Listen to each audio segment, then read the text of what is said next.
ibu-ibu guru yang saya hormati, serta staf usaha yang saya hormati pula. Terima kasih saya ucapkan karena Bapak Ibu sudah sempat membersamai saya di sini. Sekaligus sebagai salah satu kegiatan komunitas sekolah kita yang saya rangkaikan dengan tugas aksi nyata saya, di mana saya akan berbagi pemahaman dan pengalaman budaya positif. Oleh saya sendiri, Haryani SPD SD, calon guru penggerak angkatan 9 dari SDN 139 Impres Lambatoran. Yang pertama yaitu pembelajaran disiplin positif dan nilai-nilai kebajikan universal. Baik, selanjutnya di sini ada tentang perubahan paradigma.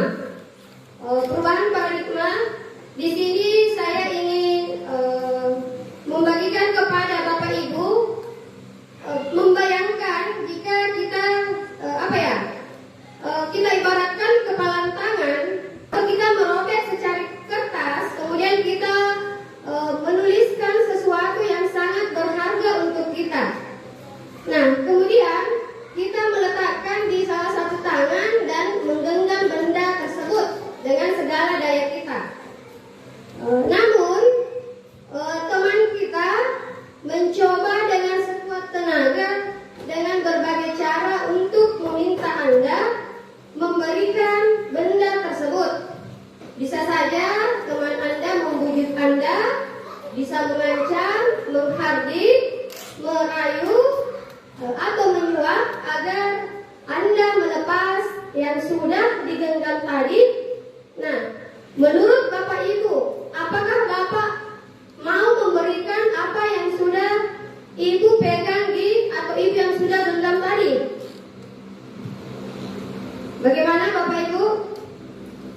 Apakah yang Bapak Ibu anggap itu penting, yang sudah Bapak Ibu genggam dengan sekuat tenaga, lantas ada yang merayu Anda, atau bisa saja membujuk Anda, atau bisa saja ada yang ingin memberikan seseorang tersebut ingin memberikan hadiah kepada Bapak Ibu. Apakah Bapak Ibu bersedia untuk melepaskan apa yang menurut Bapak tadi itu penting, atau menurut Ibu itu penting? Bagaimana Bapak Ibu?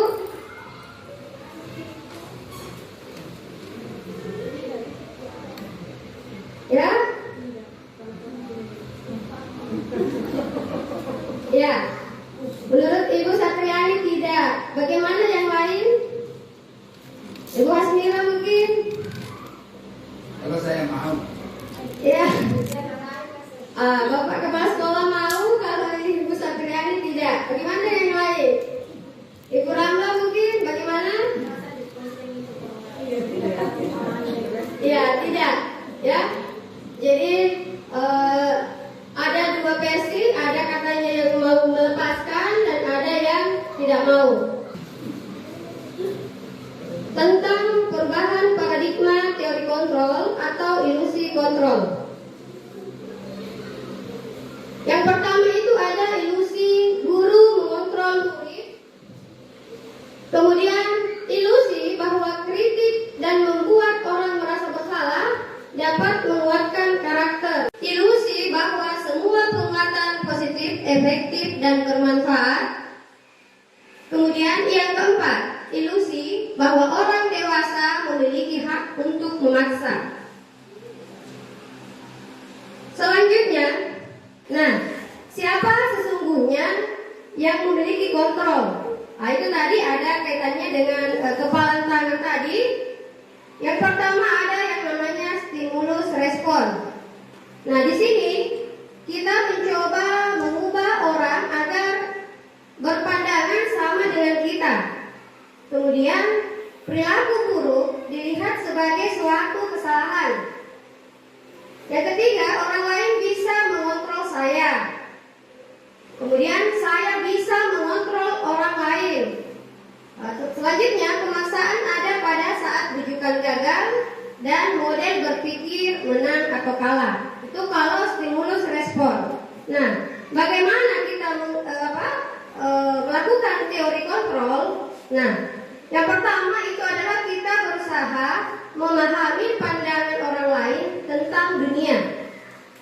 Kemudian, semua perilaku memiliki tujuan. Jadi, jangan kita melihat bahwa perilaku buruk dilihat itu sebagai suatu kesalahan.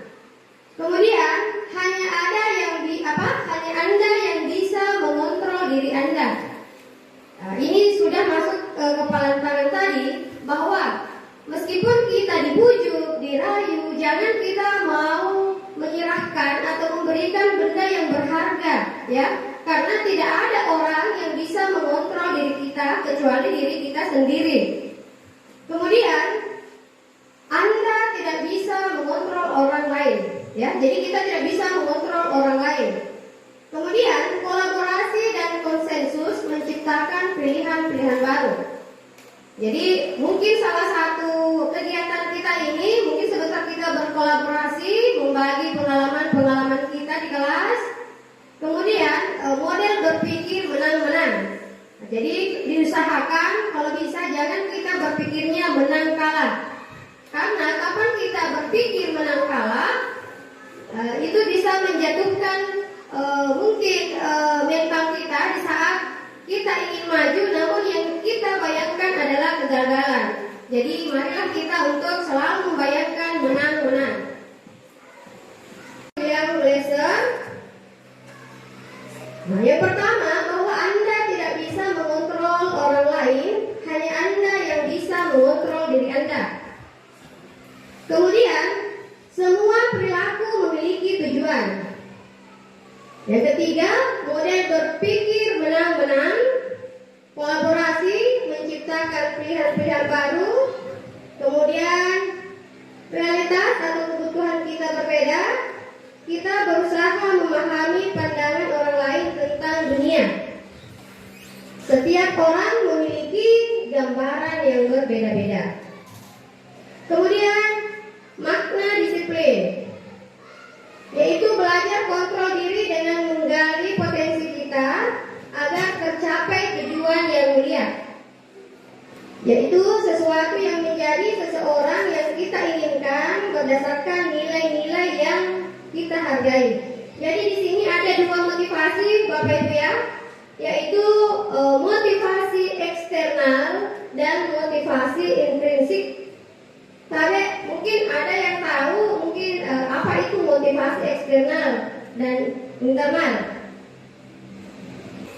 Tadi Ibu mungkin sadar motivasi eksternal.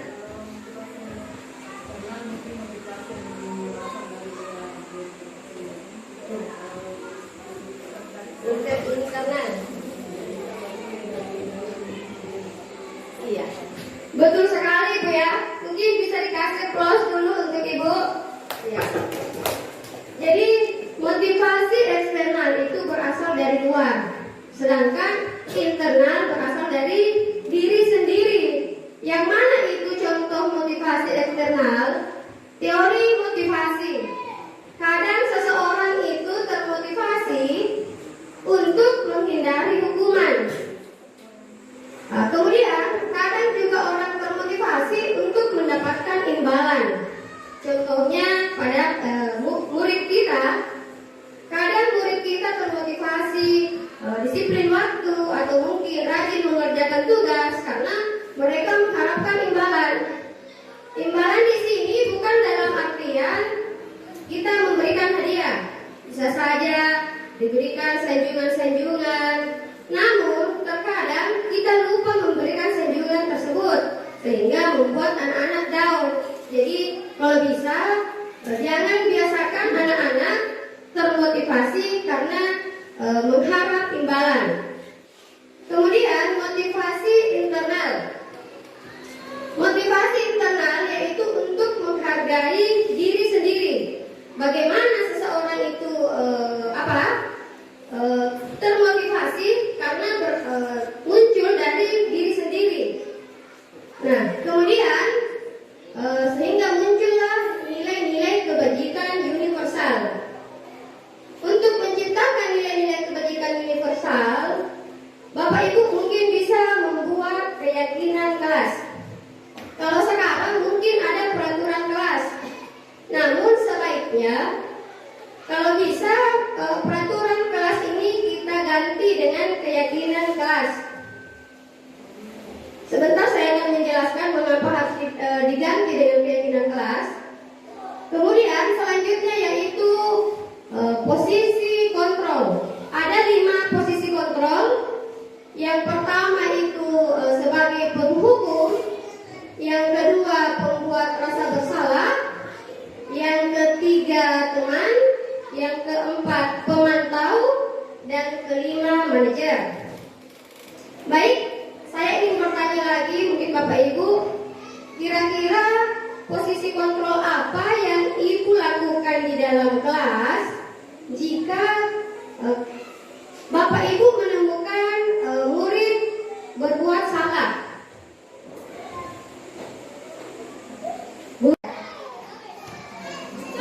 Jujur Bu ya, jujur. Ya, menghukum.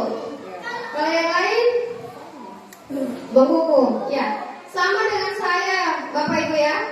Sebelum saya masuk di pendidikan guru penggerak, hal yang pertama saya lakukan jika saya menemukan murid membuat kesalahan yaitu adalah memberikan hukuman. Ya. Namun, apakah Bapak Ibu tahu ternyata dengan memberikan hukuman itu bisa menurunkan minat seorang siswa? Ya. Mungkin anak-anak merasa apa ya? Yang tadinya melakukan kesalahan lantas merubah sifatnya itu karena tadi takut diberikan hukuman. Jadi sehingga yang terjadi masih motivasi eksternal. Nah, selanjutnya ada beberapa yang bisa kita lakukan yaitu segitiga restitusi. Segitiga restitusi yang pertama yang bisa kita lakukan adalah menstabilkan identitas, yang kedua validasi tindakan, dan yang ketiga menanyakan keyakinan. Nah, selanjutnya ada kebutuhan dasar manusia. Jadi kebutuhan dasar manusia di sini ada 5, yaitu pertama bertahan hidup, kemudian penguasaan, kasih sayang dan rasa diterima, kesenangan dan kebebasan. Jadi inilah beberapa kebutuhan sebenarnya dibutuhkan oleh manusia, termasuk murid-murid kita.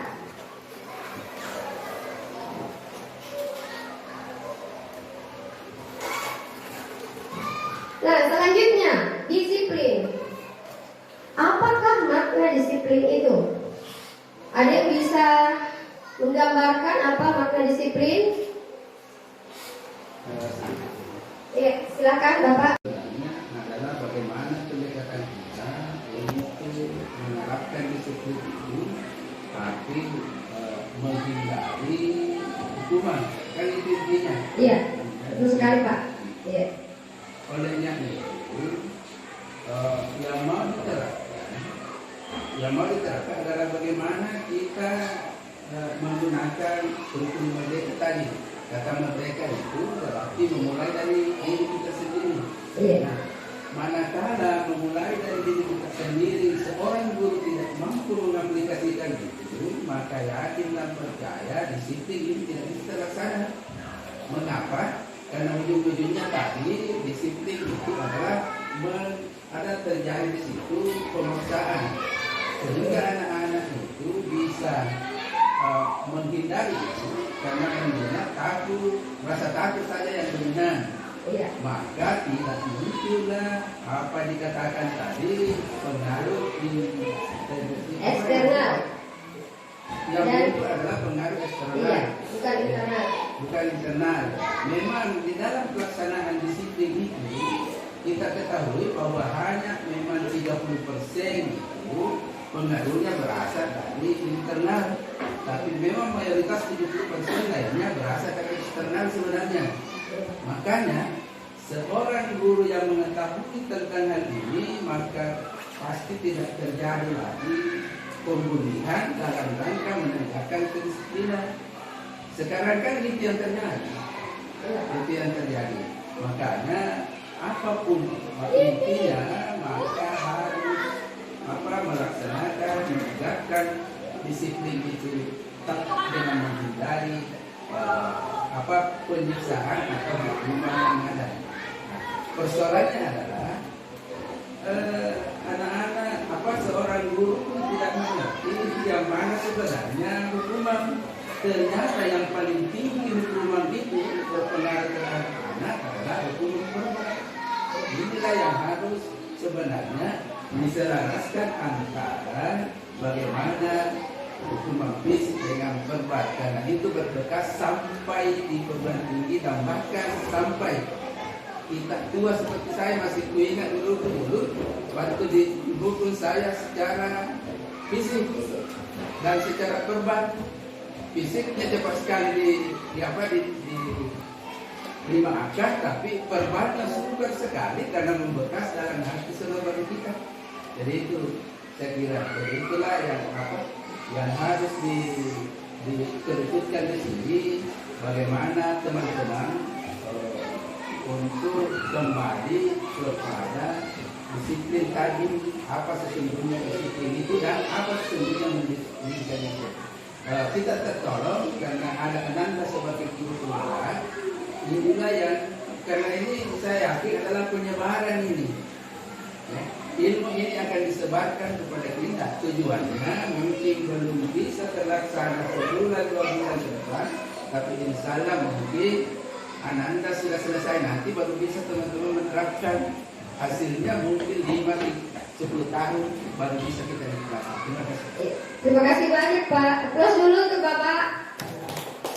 Iya, apa yang dikatakan oleh Bapak itu sangat betul, bahwa untuk mendisiplinkan anak maka kita harus melakukan pendekatan terhadap anak tersebut. Jadi jangan biasakan dengan memberikan hukuman, baik secara fisik maupun secara verbal, karena ini akan apalagi secara verbal, meskipun tanpa kita menggunakan fisik, namun ini akan lama dibawa oleh anak-anak kita. Karena ini salah satu menurunkan mungkin bisa membuat anak-anak down pada saat ada ucapan yang kita lontarkan kepada anak tersebut. Nah, jadi sebenarnya disiplin itu berasal dari kata disiplin yang artinya belajar. Kemudian makna asal dari kata ini berkonotasi dengan disiplin diri dari murid-murid Sokrates dan Plato. Kemudian dengan adanya disiplin diri membuat orang menggali potensinya menuju sebuah tujuan apa yang dia hargai. Nah, di sini ada nilai-nilai kebijakan universal. Nilai-nilai kebajikan adalah sifat-sifat positif manusia yang merupakan tujuan mulia yang ingin dicapai setiap individu. Nilai-nilai tersebut bersifat universal dan lintas bahasa, suku bangsa, agama maupun latar belakang. Nah, di sini setiap perilaku atau perbuatan memiliki suatu tujuan. Ini yang tadi. Kemudian dengan mengaitkan nilai-nilai kebajikan yang diyakini seseorang, maka motivasi intrinsiknya atau internal akan terbangun sehingga menggerakkan motivasi dari dalam untuk dapat mencapai tujuan mulia yang diinginkan. Selanjutnya, nilai-nilai kebajikan yang ingin dicapai oleh setiap anak Indonesia kita kenal dengan profil pelajar Pancasila. Apa itu Ibu? Ada berapa profil pelajar Pancasila? Ada? 5 atau 6? Ada 6. Sengaja sebenarnya sudah ada di atas Ibu. Sebenarnya sudah ada di atas ya. Yang pertama itu adalah beriman dan bertakwa kepada Tuhan Yang Maha Esa dan berakhlak mulia. Nah, kemudian yang kedua, mandiri, bernalar kritis, berkebinekaan global, bergotong royong, dan kreatif. Ini sebenarnya nilai-nilai kebajikan. Inilah selain kita guru yang harus memiliki nilai-nilai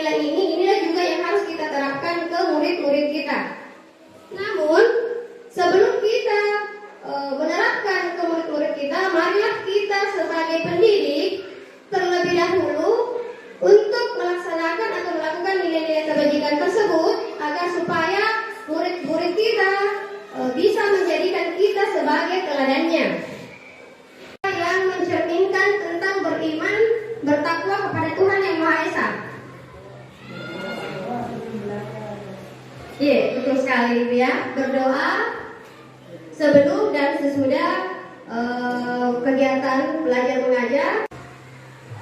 Kemudian mandiri, seperti apa itu anak-anak dikatakan mandiri?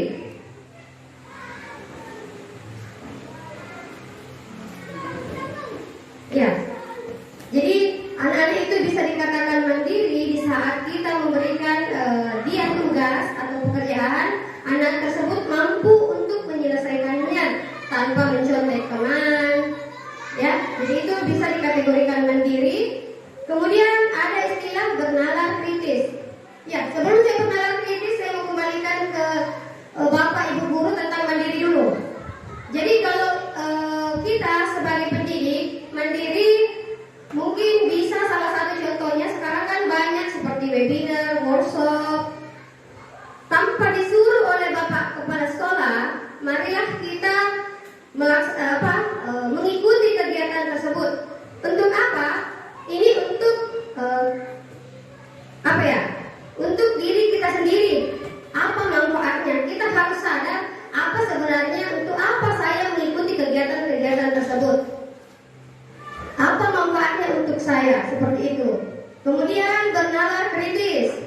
Bagaimana kita mengupayakan anak-anak kita atau murid kita agar dia bisa bernalar kritis atau kritis di dalam kelas, bisa mengungkapkan perasaan-perasaannya, seperti itu.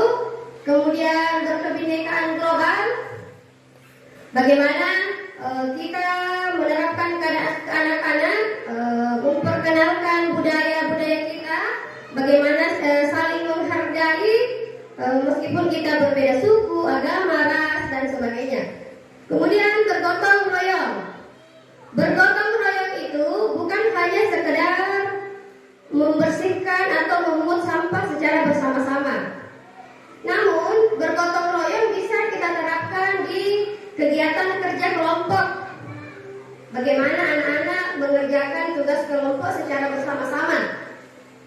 Kemudian kreatif, bagaimana kita menciptakan anak-anak untuk berkreasi sesuai kemampuan mereka masing-masing.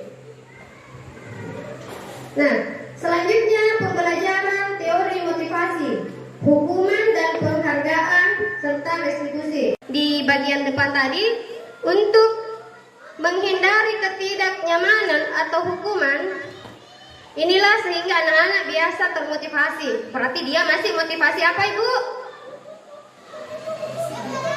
Iya, motivasi eksternal.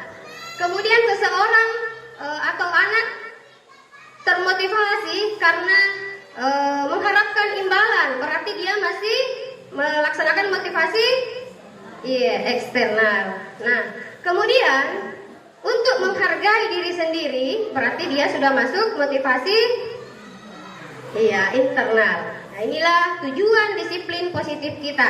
Bagaimana kita agar menjadikan anak-anak termotivasi, karena bagaimana mereka meyakini atau menyadari atau menghargai diri sendiri. Nah, di sini ada kata merdeka. Siapa di atas, Bapak Ibu? Iya, Ki Hajar, Bapak Ki Hajar Dewantara. Nah, Bapak Ki Hajar Dewantara, ada kata merdeka yang artinya tidak hanya terlepas dari perintah, akan tetapi juga cakap buat memerintah diri sendiri. Ya, jadi bagaimana kita memerintah diri sendiri. Nah, selanjutnya restitusi. Apa itu restitusi? Ada yang bisa bacakan di atas apa itu restitusi? Bu Hasmira, ada restitusi?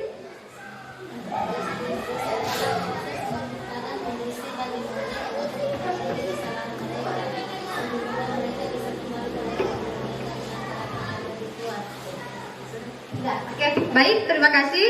Jadi restitusi itu adalah menciptakan kondisi bagi murid untuk memperbaiki kesalahan mereka, sehingga mereka bisa kembali pada kelompok mereka dengan karakter yang lebih kuat.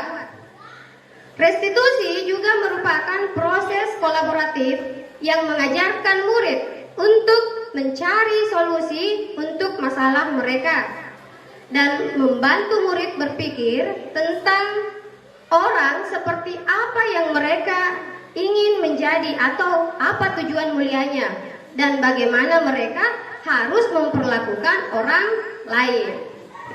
Itu restitusi. Kemudian ciri-ciri restitusi. Di sini ada 9. Ciri-ciri restitusi yang pertama itu adalah bukan untuk menebus kesalahan, namun untuk belajar dari kesalahan. Jadi jangan kita biasakan anak-anak untuk menebus kesalahannya. Tapi marilah kita mengajarkan ke anak-anak bagaimana mereka untuk belajar dari kesalahannya. Kemudian yang kedua, memperbaiki hubungan. Bagaimana cara, misalkan tadi ada siswa kita yang bertengkar. Bagaimana cara kita mengajarkan kepada anak-anak untuk memperbaiki hubungan yang renggang tadi. Kemudian tawaran, bukan paksaan. Jangan kita memaksa. Kemudian yang keempat, restitusi menuntun untuk melihat ke dalam diri. Kemudian yang kelima, restitusi mencari kebutuhan dasar yang mendasar tindakan. Kemudian yang keenam, restitusi diri adalah cara yang paling baik. Yang ketujuh, restitusi fokus pada karakter, bukan tindakan. Yang kedelapan, restitusi fokus pada sosial. Yang kesembilan, restitusi mengembalikan murid yang berbuat salah pada kelompoknya. Itulah beberapa ciri-ciri restitusi. Nah, sekarang pembelajaran keyakinan. Nah, ini yang saya sempat bilang di awal tadi. Sebaiknya peraturan kelas, kenapa kita ganti dengan keyakinan kelas? Di sini ada sedikit mungkin pemantik. Mengapa kita memiliki peraturan harus menggunakan helm bila mengendarai kendaraan roda 2? Kalau menurut Bapak Ibu, kenapa menggunakan helm pada saat menggunakan kendaraan roda 2? Apakah takut ditilang atau supaya tidak terkena sinar matahari? Menjaga keselamatan. Betul sekali Ibu ya. Jadi janganlah kita menggunakan helm karena takut untuk ditilang, tapi demi keselamatan kita. Berarti ini sudah sadar, sudah intrinsik. Kemudian yang kedua, mengapa kita memiliki peraturan 3M, menggunakan masker, mencuci tangan, dan menjaga jarak 1,5 meter? Itu juga pasti demi kesehatan kita. Mengapa kita memiliki peraturan harus datang tepat waktu pada saat mengikuti pelatihan? Apa takut untuk dihukum? Atau bagaimana? Ya, ya. Memiliki kesadaran kalau kita terlambat pasti ada materi yang ketinggalan yang kita tidak dapatkan itu hari. Jadi, nah, mengapa bukan peraturan? Karena kalau peraturan itu Bapak Ibu terkesan ada hukuman. Sedangkan kan di awal tadi bagaimana kita melakukan pendekatan kepada siswa tanpa memberikan hukuman. Jadi kata peraturan itu seolah-olah kapan dilanggar maka akan ada konsekuensinya. Nah, kalau keyakinan ini kita dari diri sendiri. Makanya pada saat kita membuat keyakinan kelas, jangan Bapak Ibu sendiri yang membuat, tapi murid-murid tak. Anak-anak, di kelas ini nak, kira-kira keyakinan kelas apa yang mau kita buat, yang kita sepakati. Namun keyakinan itu harus dilaksanakan ya, karena ini adalah kalian sendiri yang buat. Seperti itu keyakinan kelas. Jadi ini untuk mendukung motivasi intrinsik, kembali ke nilai-nilai atau keyakinan-keyakinan, lebih menggerakkan seseorang dibandingkan mengikuti serangkaian peraturan-peraturan.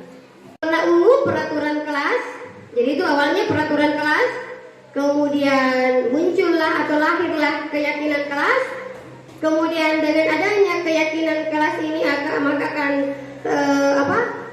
terjadilah lingkungan positif. Dan terakhir lahir budaya positif.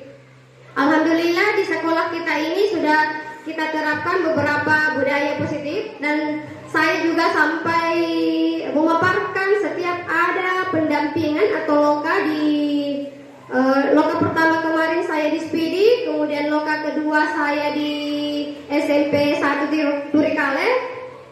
Saya selalu memaparkan budaya-budaya positif yang ada di sekolah kita. Salah satu yang menurut saya budaya positif yang paling menarik buat saya yaitu setiap pagi kita bergiliran piket untuk menjemput anak di depan pagar. Itu yang selalu saya paparkan pada saat ada loka.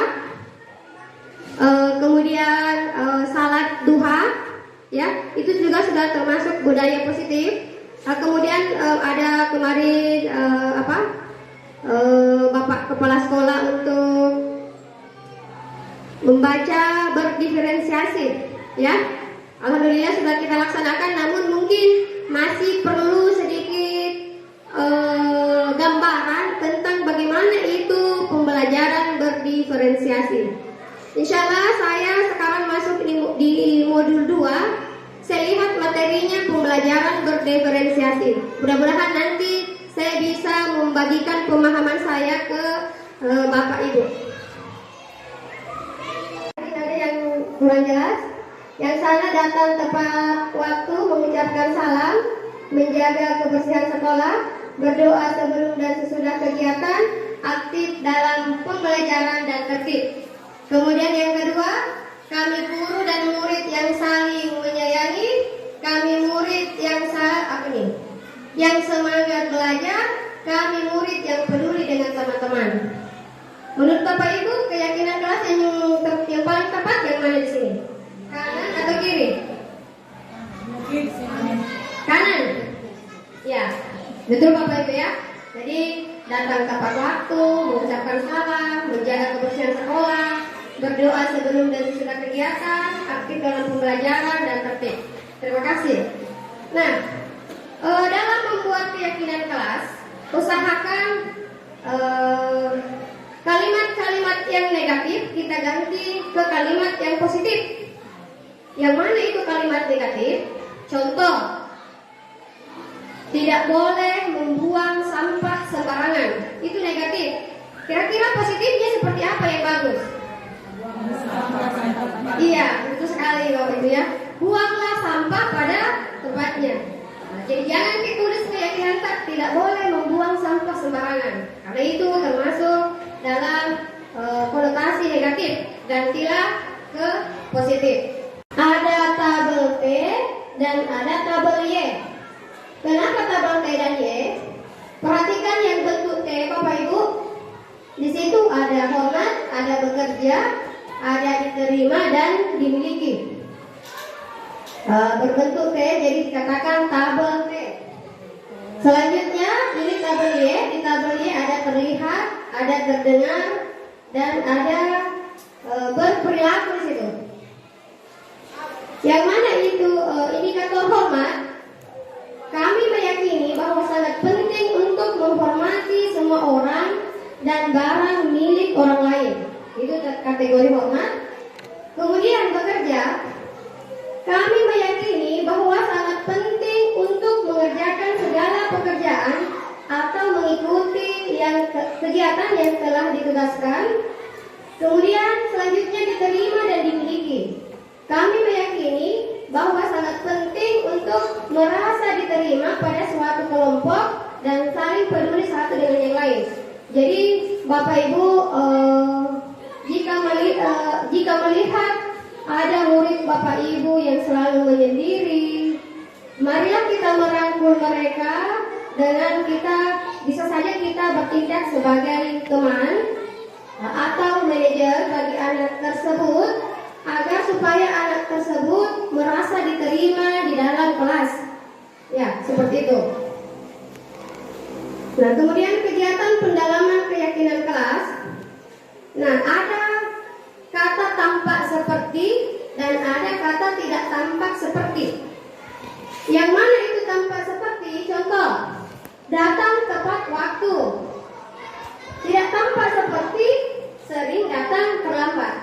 kebalikannya Bapak Ibu ya. Kemudian menyapa teman dan guru setiap hari. Nah, tidak tampak tak acuh kepada teman dan guru. Kemudian tampak seperti mengembalikan barang teman yang telah dipinjam dan mengucapkan terima kasih. Yang tidak tampak seperti yaitu tidak mengembalikan barang yang telah dipinjam dan meletakkannya sembarangan. Jadi marilah kita membiasakan di sekolah-sekolah ini tampak seperti. Jangan tidak tampak seperti. Kemudian itu salah satu contoh untuk hormat. Kemudian bekerja tampak seperti, tekun bekerja dan menyimak guru. Tidak tampak seperti, tidak mendengarkan guru dan acuh tak acuh. Kemudian menyerahkan tugas tepat waktu. Nah, tidak tampak seperti yaitu di saat anak-anak tugasnya tidak diberikan. Seperti itu. Nah, ini ada peraturan dan ada keyakinan kelas. Yang pertama untuk peraturan, selalu kembalikan buku ke tempatnya.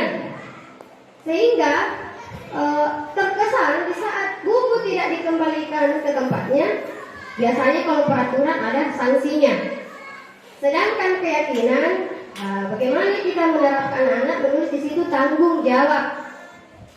Supaya anak-anak meyakini, oh ini adalah tanggung jawab saya. Kemudian dilarang mengganggu orang lain.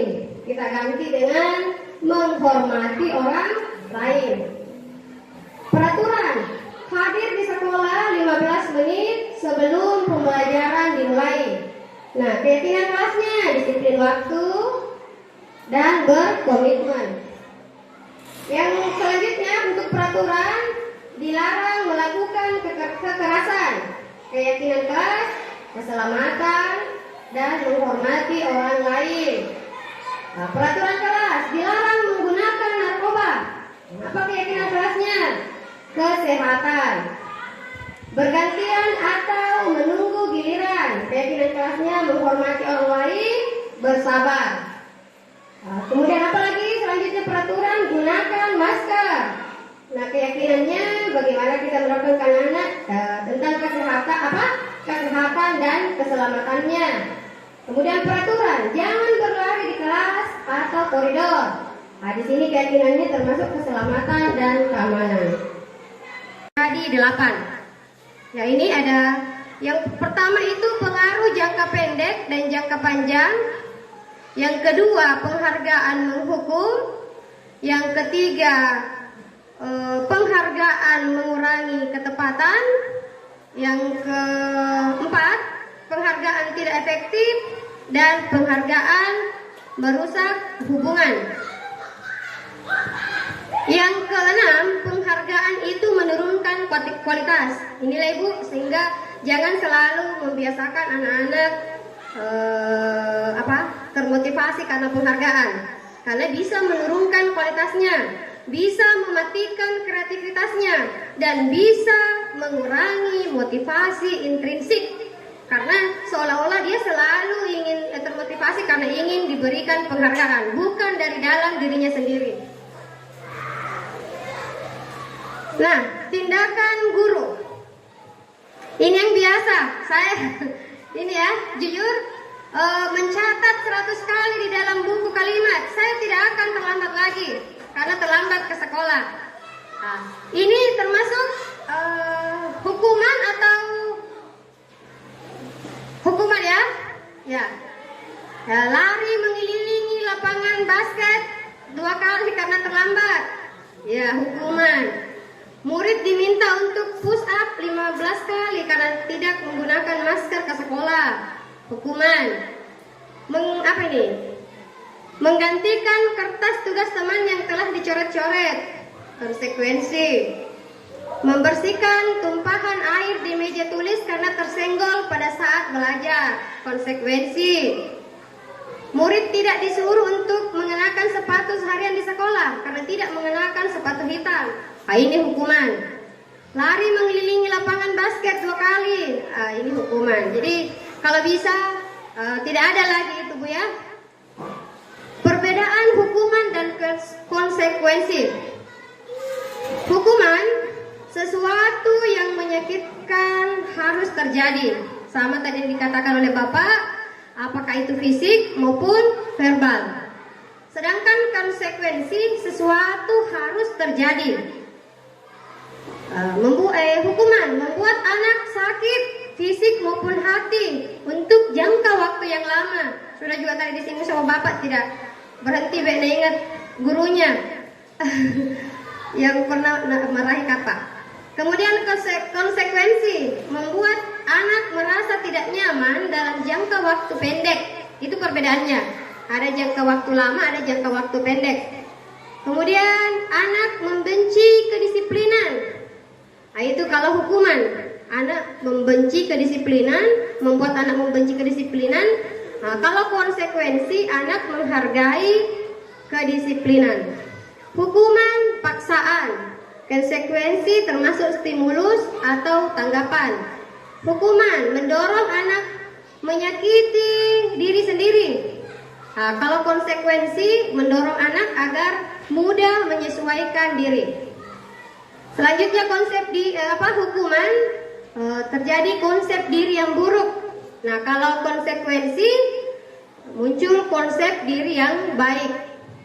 Hukuman marah, anak-anak bisa marah, rasa bersalah, dipermalukan, merasa tak dihargai. Itu kalau dipermalukan hukuman. Sedangkan konsekuensi kehilangan hak, dibuat tidak nyaman, diasingkan untuk sementara. Jadi dalam jangka pendek. Kemudian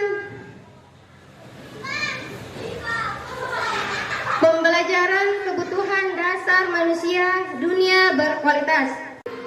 Kebebasan, kesenangan. Jadi murid juga itu Ibu membutuhkan kebebasan. Jadi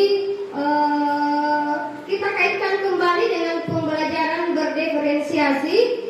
Pembelajaran berdiferensiasi itu adalah pembelajaran yang kita berikan kepada anak-anak sesuai bakatnya, sesuai minatnya. Jadi kalau bisa jangan berikan pekerjaan, kalau bisa berikan perbedaan soal kalau ada soal.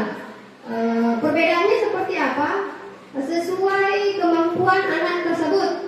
Jangan dipaksakan anak yang kurang mengikuti anak yang tingkat kecerdasannya di atas rata-rata. Kemudian kesenangan. Buatlah anak-anak merasa nyaman di dalam kelas. Bagaimana supaya anak-anak tidak melihat kita seperti macan, tapi anak-anak melihat kita bisa saja seperti teman mereka, tapi dalam artian jangan lupa tadi keyakinan kelas. Di situ ada misalnya menghormati guru. Jadi selain dia menganggap kita teman, dia juga tidak melupakan keyakinan kelasnya untuk menghormati gurunya. Kemudian pembelajaran 5 posisi kontrol. Ada penghukum, membuat orang merasa bersalah, ada teman, ada pemantau, dan ada manajer.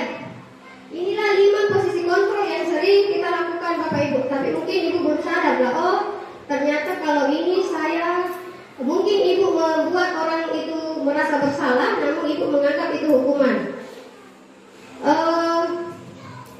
Misalkan yang membuat orang merasa bersalah itu, misalkan kita mengatakan kepada anak tersebut, Ibu sangat kecewa dengan kamu.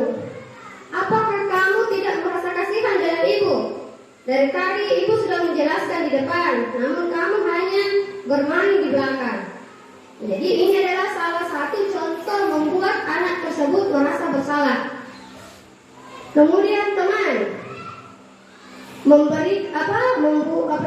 membuatkan alasan-alasan untuk muridnya, biasa sambil senyum-senyum. Tapi kalau bisa jangan juga terlalu membiasakan kita sebagai teman. Kemudian pemantau, menghitung dan menghukum. Kemudian manajer mengajukan pertanyaan-pertanyaan. Misalkan kita panggil. Contoh siapa ya? Kelas 4 kemarin saya ambil sampel Afan. Misalkan kita menggunakan kalimat seperti ini. Afan, tadi ibu melihat kamu terlambat. Mengapa kamu terlambat? Sehingga kita stabilkan dulu identitasnya, kemudian barulah kita menstabilkan identitas, kemudian saya lupa yang kedua, kemudian baru kita ke keyakinan. Sehingga kita tanya sebentar, masih ingatkah kamu keyakinan kelas kita? Kalau dia bilang, ya Bu, apa keyakinan kelas yang sudah kamu langgar? Disiplin waktu Ibu, ya. Maukah kamu merubah sikap kamu? Ya Bu. Itu artinya di sini kita berperan sebagai manajer. Jadi di antara 5 posisi kontrol ini, apa yang paling bagus di sini Bapak Ibu? Penghukum, pembuat orang merasa bersalah, teman, pemantau atau manajer?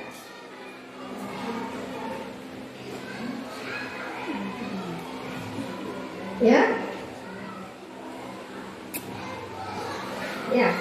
Posisi kontrol yang kelima, manajer. Ya. Jangan posisi manajer itu kita berusaha bagaimana anak tersebut mau menyelesaikan masalahnya tanpa kita ada kata hukuman atau membuat anak tersebut merasa bersalah. Itulah fungsinya kita sebagai posisi kontrol manajer. Contohnya seperti ini, ada pernyataan-pernyataan seperti ini. Saya kecewa sekali dengan kamu. Berarti ini membuat orang merasa bersalah, sehingga anak tersebut merasa bersalah. Jadi kalau bisa jangan. Kamu tidak pernah benar melakukannya. Ini hukuman verbal. Ayolah, lakukan demi ibu bapak. Ini termasuk teman. Kalau bisa dihindari juga. Apakah kamu mau mendapatkan stiker bintang hari ini? Dia termasuk pemantau, tapi lebih ada dibanding penghukum tadi. Manajer, bagaimana kamu bisa menyelesaikan masalah ini? Di sini pasti anak-anak berpikir, bagaimana saya bisa menyelesaikan masalah ini? Jadi tanpa ada kata hukuman atau membuat anak tersebut merasa bersalah.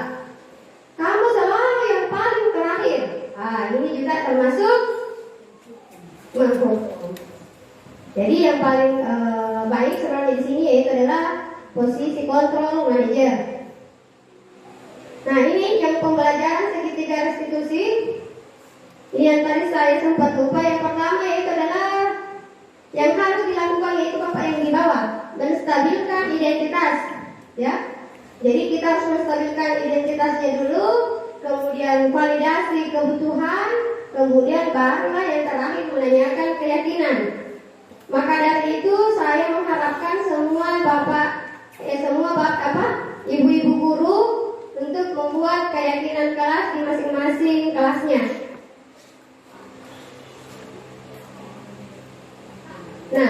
Ini menstabilkan identitas.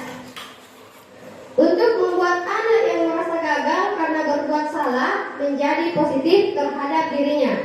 Sehingga guru berkata, berbuat salah itu hal yang manusiawi. Tidak ada manusia yang sempurna. Bapak Ibu juga buat salah. Kita pasti bisa menyelesaikan permasalahan ini. Bapak tidak tertarik untuk mencari tahu siapa yang benar, siapa yang salah. Bapak lebih tertarik untuk menyelesaikan masalah. Kalau kamu menyalahkan dirimu sendiri terus-menerus, apakah kamu bersikap baik pada dirimu sendiri? Itu untuk menstabilkan identitas. Di saat kita, misalkan kita panggil siswa kita, di saat melihat atau menemukan ada siswa yang berbuat kesalahan. Setelah menstabilkan identitas, yang kedua validasi kebutuhan. Jadi sedikit lagi Bapak Ibu ya. Validasi kebutuhan yaitu membantu siswa mengenali basic need-nya atau kebutuhan yang ingin dipenuhi ketika melakukan kesalahan itu. Jadi, pada dasarnya, setiap tindakan manusia tujuannya adalah memenuhi basic need. Apakah itu power, freedom, love, and belonging for atau survival. Nah, di sini sehingga guru berkata, kamu bisa saja melakukan hal yang lebih buruk, tapi kamu tidak melakukannya, kan? Kamu pasti punya alasan mengapa melakukannya. Sehingga biasa anak menjawab, iya bu. Apa yang penting bagi kamu? Kamu boleh tetap berusaha menjaga sikap itu, tapi tambahkan sikap yang lain, yang baru. Maukah kamu belajar cara lain untuk mendapat yang kamu butuhkan tanpa harus memukul? Nah, seperti itu. Apakah kamu bisa melakukan dengan lebih baik besok lagi? Nah, pasti anak-anak sadar diri sendiri. Ya ibu. Kemudian menanyakan keyakinan. Dengan menanyakan keyakinan, anak melihat kesalahannya dihubungkan dengan norma sosial dan nilai-nilai yang mendasari manusia berinteraksi dengan orang lain. Di sini biasa guru berkata, apa nilai yang kita percaya di kelas atau sekolah kita? Makanya ada juga peraturan sekolah yang selalu dibacakan janji siswa, itu sudah termasuk peraturan sekolah. Kemudian nilai-nilai universal apa yang telah kita sepakati. Itulah tujuannya, sehingga harus pada saat membuat keyakinan kelas jangan kita yang buat, tapi anak-anak. Kemudian anak-anak bersama guru maksudnya. Kemudian kelas yang ideal itu seperti apa sih? Kamu ingin jadi anak seperti apa? Apa yang kamu rasakan ketika kamu melakukan itu? Kamu menjadi orang yang seperti apa? Nah, seperti inilah tentang menanyakan keyakinan kelas. Jadi ada 3 segitiga restitusi tadi: menstabilkan identitas, validasi tindakan, dan keyakinan kelas atau menanyakan keyakinan. Baik Bu, sedikit lagi langsung saja refleksi. Hal baru apa yang mengubah paradigma saya yang saya dapatkan? Perasaan apa yang muncul selama mengikuti sesi ini, khususnya mengenai makna disiplin dan motivasi intrinsik? Peran Amon seperti apakah yang saya telah lakukan selama mengikuti modul ini? Saya akan menjadi Amon yang seperti apakah setelah mengikuti modul ini? Mungkin sudah ada semua di benak Bapak Ibu tentang refleksi ini semua, ya. Mungkin sebentar bisa dicatat-catat. Dan terima kasih atas waktunya. Saya mengucapkan banyak terima kasih, dan saya akhiri dengan ucapan Assalamualaikum warahmatullahi wabarakatuh.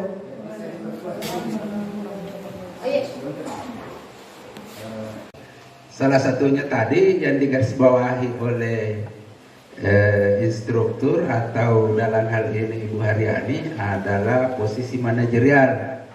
Ini Bapak dan Ibu masih kecil sekali, banyak sekali yang lain. Yang ingin saya katakan, kalau di tingkat level yang lebih tinggi atau mungkin sama, terkadang ini juga lah yang berubah namanya, yang namanya nanti ada materinya barangkali kalau pembelajaran tentang coaching itu. Kita biasa mengenal itu. Istilah itu sebenarnya istilah itulah yang diterapkan dalam peran guru sebagai manajerial, dalam artian bahwa kita tidak boleh mendapatkan solusi terhadap anak itu sesuai dengan keinginan kita, tapi bagaimana mereka itu dituntun dengan menggunakan pertanyaan pemantik tadi untuk bagaimana menemukan solusi atas apa yang dia perbuat, bagaimana dia mempertanggungjawabkan atas apa yang dia laksanakan. Nah itu. Tapi kalau lebih jauh lagi, maka biasa terjadi di supervisi, tidak ada bedanya. Di supervisi itu kita menggunakan sistem coaching itu, manajeran juga pelaksananya, di mana ditekankan bahwa kalimat yang digunakan adalah semua kalimat positif, tidak boleh menggunakan kalimat negatif sebenarnya. Namun di dalam pelaksanaannya terhadap kalimat positif terkadang salah. Saya ulangi contoh yang diberikan tadi. Buanglah sampah pada tempatnya. Itu kalimat positif yang salah sebenarnya. Iya, mohon maaf. Iya. Kalau mau dijadikan kalimat positif yang sebenarnya, maka disuruh anak menyimpan. Karena itu bagian lawan daripada membuat tadi. Itu baru positif yang sesungguhnya. Kalau misalnya dibuang pada tempatnya, belum seutuhnya positif. Tetapi bagaimana kalau kita menyatakan simpanlah sampah itu pada tempatnya. Nah ini jadi hati-hati menggunakan kalimat positif juga, karena terkadang kalimat positif itu